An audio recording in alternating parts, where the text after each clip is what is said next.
Well, welcome again to Flame of Truth here on LLBN. I'm so excited that you are with us today. And I don't know where in the week you find us, but I'm just blessed that it's beginning to be part of people's rhythm. I actually was on a cruise last week, and I was with a group of people having a little worship service Saturday morning that I had not met any of them before.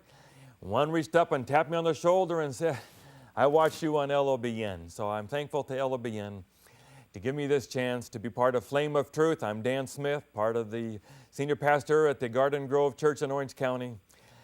We're getting ready to complete our series on Unashamed, but before I preach this message called Heaven Can't Wait, I want you to listen to Joshua Yap play his flute with Marie on the piano, playing Every Time I Feel the Spirit.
Well, thank you, Joshua and Marie.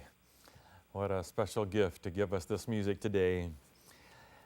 Heaven Can't Wait is the message today, finishing up a series called Unashamed. What is our message as a church that would be so energizing and so captivating that we would be thrilled, unashamed to tell it to the world? And so I've been trying to look at our core messages that come only from Jesus, from the Gospels. So we've done the character of God. That's our core message, is the truth about God. Then we talked about the Sabbath. What an incredible gift we have to give to the world, this day to be with God at His very best. And now Heaven Can't Wait. You may have heard this before. It's an old, almost a legend from Zimbabwe. I've gone several times now to help our university in Zimbabwe. Everybody in Zimbabwe knows this story. There was a man driving a busload of mentally ill people on the bus when he got thirsty, stopped off at a bar to get some drinks. When he came back out, everybody on the bus had run away. He knew he didn't dare go to the mental institution with an empty bus. So he went to the first bus station that he could find, bus stop, and he offered the first 20 people in line a free ride anywhere they wanted to go. And he got on the bus, he drove them to the mental hospital, dropped them off, told the people, they all think they're someone else, they think they're fine, but they're all crazy, keep them in the hospital. And it took them 3 days to finally convince the authorities that they were normal and they were okay and that they were free to go. And the question is, which world do you feel most comfortable in? Another driver has taken our world hostage. It's crazy. And you have to decide, is this the normal world that we want to fit into, or is there another world that we're really a part of, the normal world, the right world that we were made for? And when the bus comes to take us away from the mental institution of this world, will you want to go, or would you rather stay here? And of course, the obvious line is only crazy people would want to stay at a hospital for crazy people. Do you really want to go?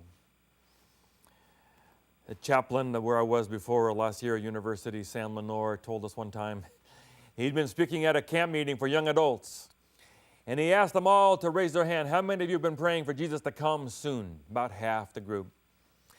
How many of you have been praying that for him not to come quite yet? You'd like to get married, you'd like to make love, you'd like to make money and travel the world, then Christ can come. And even more raised their hand.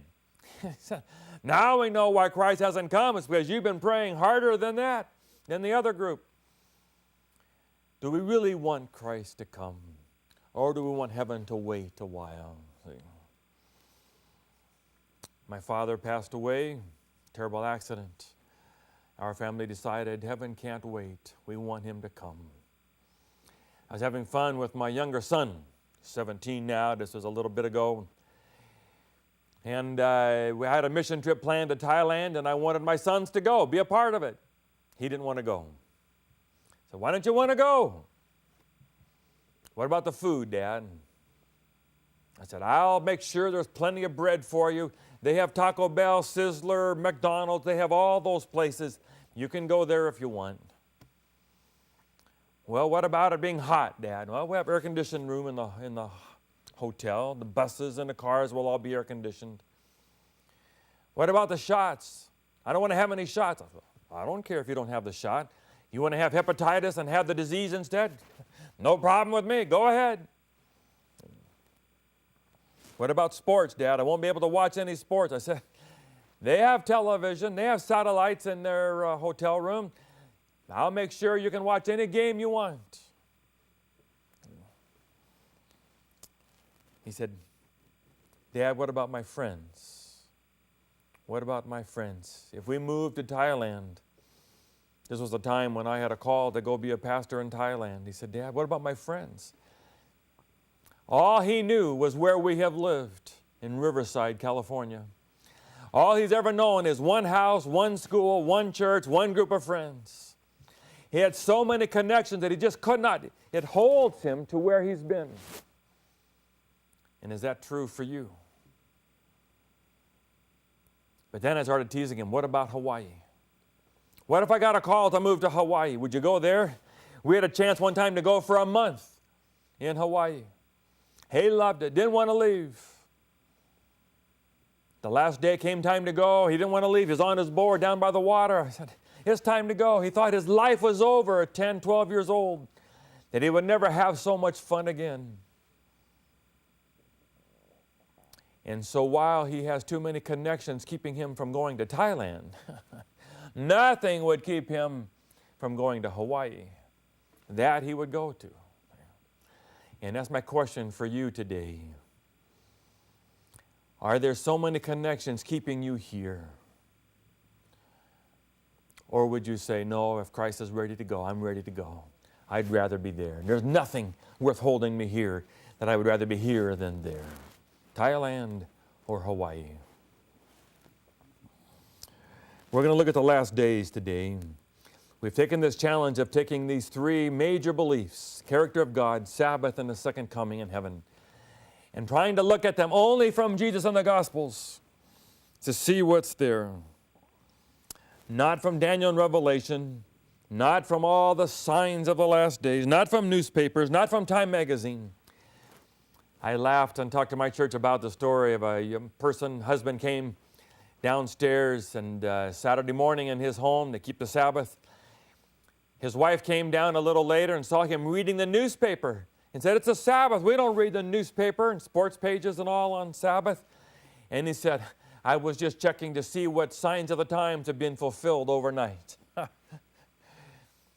We're just going to look at Jesus and see from Christ himself. Jesus said, John chapter 20, Revelation 22, verse 12, "Behold, I am coming soon." It's been one of the great challenges to the Christian church, to the Adventist church. He hasn't come. 2,000 years.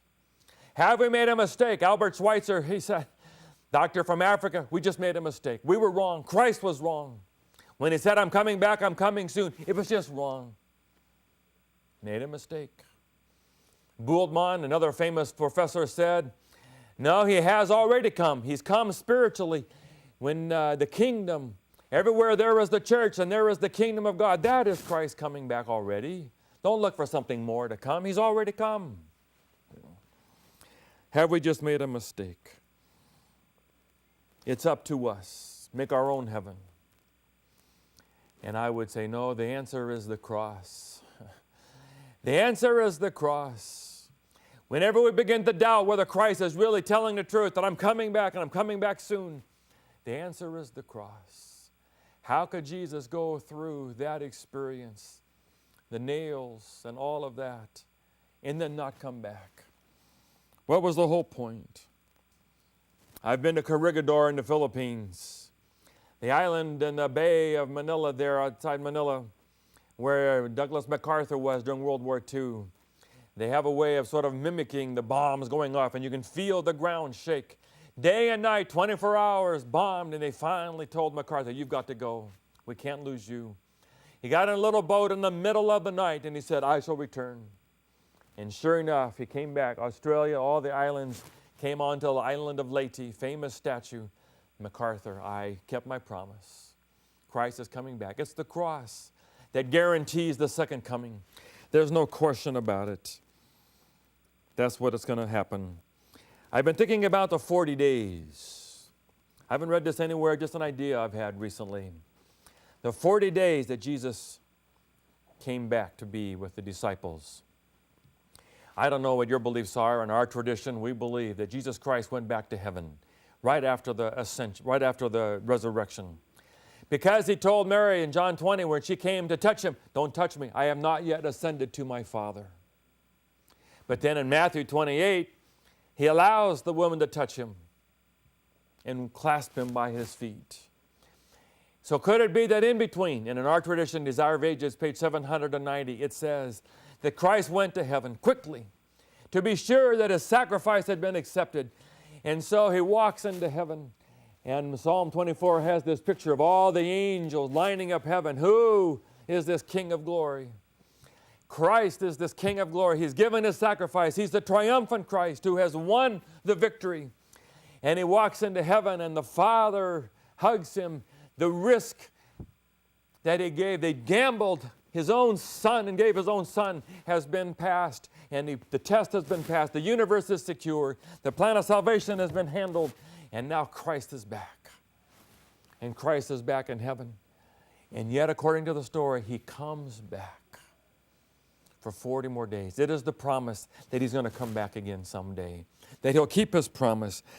In John 14, "I will come back. I go to prepare a place for you. I will come back and take you to be with me, that where I am, there you may be also."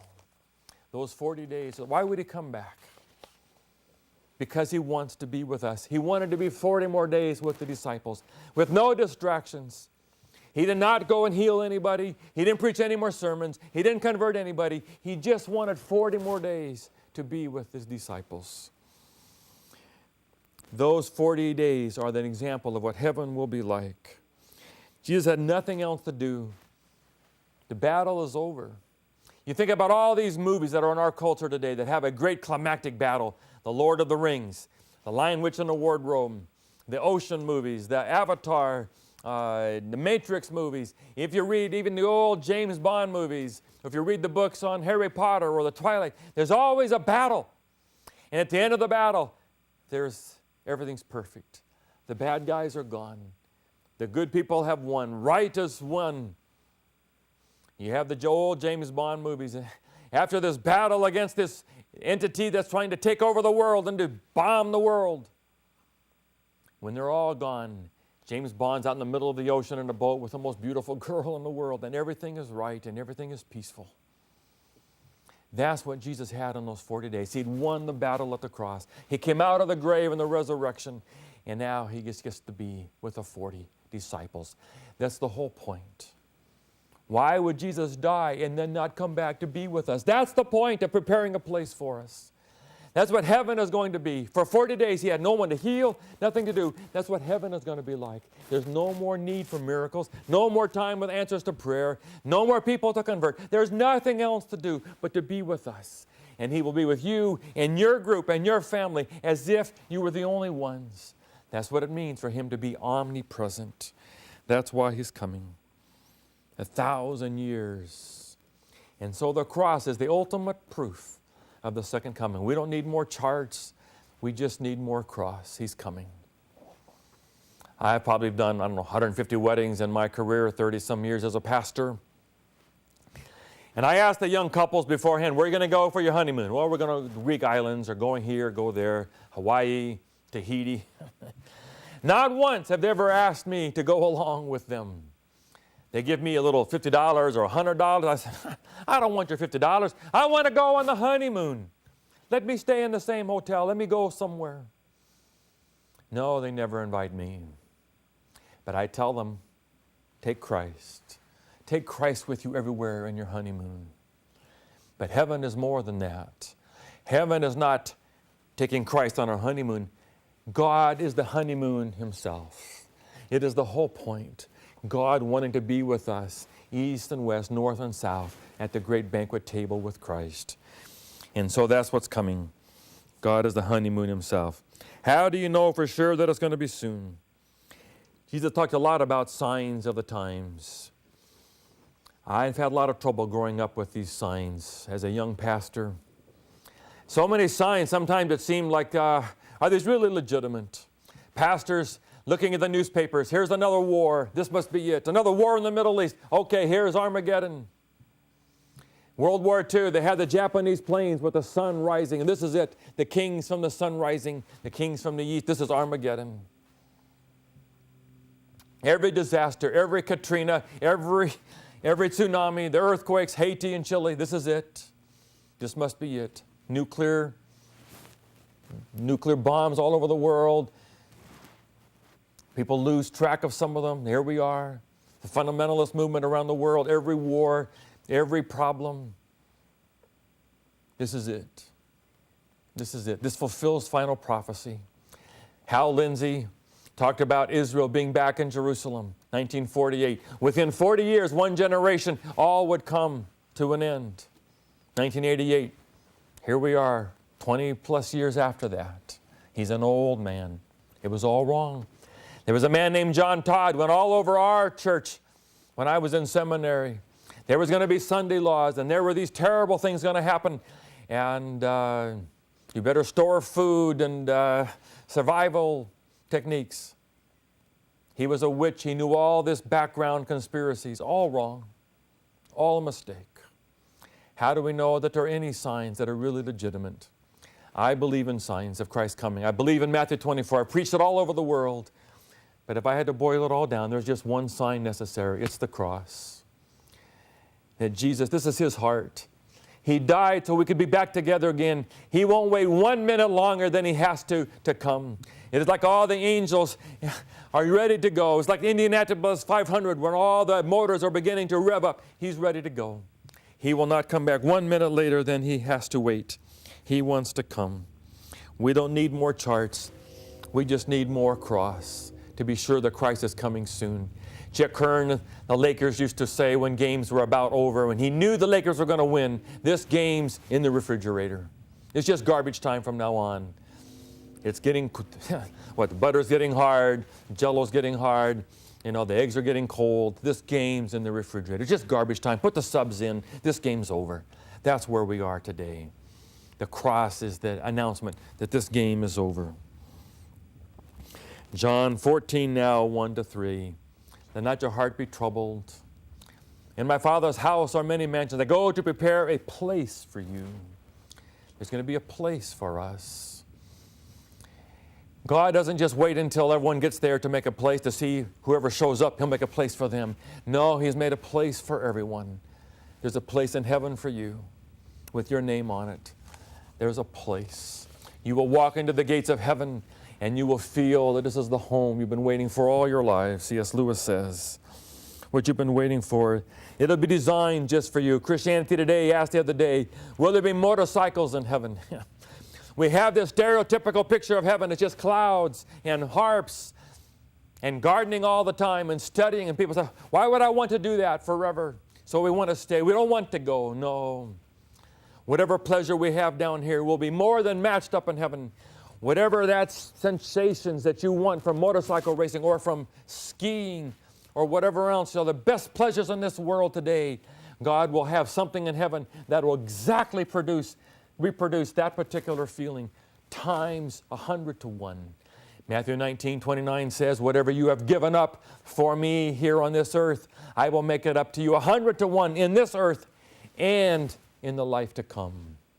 And so heaven will be better, 100 times better than your greatest pleasures. It'll be designed just for you, exactly the way you would like it to be. I thought about it the other night. I was coming home from Garden Grove late at night. It was 3 hours from the time I left my church until I got home, 30 miles. There was an accident. All night long, I had to just sit there and move. And I saw the motorcycles coming by. I said, I'd like to have a motorcycle. I have never been allowed to have a motorcycle, but someday I'm going to have a motorcycle. People, will there be golf in heaven? Will there be snowboarding? Will there be making love? Whatever there is will be better than all of that. That's the promise. God did not use up all His good ideas at creation. You think about it. We talk about God is going to put us back to where we were. He's going to restore creation. No, it's better than that. Creation was only to be the beginning. Creation was to be the beginning, and we would go explode with knowledge and sensations and experiences forever. That's what God is going to restore us to. What we could have been, would have been, if there had not been sin. Not just put us back to a perfect creation. It's going to be far beyond that. When do you go to heaven? The Bible is very clear, not as soon as you die. The Bible says, the harvest at the end of the world. We will receive our reward at the end of the world. Matthew 13, Revelation 22. Judgments at the end of the world, Acts says. And Jesus says in John 14, I go to prepare a place for you, and I will come back and take you to be with me, that where I am, there you may be also. That's when He's going to come. He'll take us home to be with Him when He comes back. That's the good news of the Bible. What about the judgment? How do you survive this judgment? We had someone criticize us one time where I was preaching before. He was tired of hearing so many sermons about grace. And he said, yes, grace is important. Yes, grace is wonderful. But we really need to hear more sermons about second coming in the last days and how to be ready and what does grace have to do with that. We wanted to say grace has everything to do with that. There was a lady who was going to make a cake for her church bake sale. And she didn't have time. She was trying to hurry along. She took the cake out too quick and the cake collapsed. She didn't know what to do to salvage this. She looked around the house and all that she could find was a roll of toilet paper. Stuck that in there, quickly covered it up and tried to prop up the cake, and then she frosted it and hoped that no one would know. Raced down to the church and set it in there with all the other cakes. Then she told her daughter, hurry down there, go to the sale, and you make sure you bid for our cake first. A couple hours later, the girl came home and said, Mom, I was too late. Someone already bought it. The next day, that mother went to a fancy women's ministry dinner, rich lady's house. Came time for the dessert, and the lady brought out that cake. The mother who made it wanted to get up and whisper to her, before she could say anything, another lady said, "Oh, what a beautiful cake." And the rich lady said, "Thank you, I made it myself." Lied. And the mother sat back down and just thought, "I'm going to let this lady get the just consequences of what she just said." But the point of the story is no one in the final judgment is ever going to say, "I did it myself." No one is going to take anything that they've ever done and offer it as having a single part of salvation in the judgment. It is only Christ. John 3:16, "Whosoever believeth in him." John 5:24, "Whoever believeth in Jesus Christ has transferred from death to life." It is only Christ. It is only grace. John 14, he says, "You know the way where I am going. I am the way." There's no other way. And then will come the second coming and the resurrection. You imagine what that resurrection is going to be like. Sometimes I go out to the cemetery where my father is buried and think, what will that be like?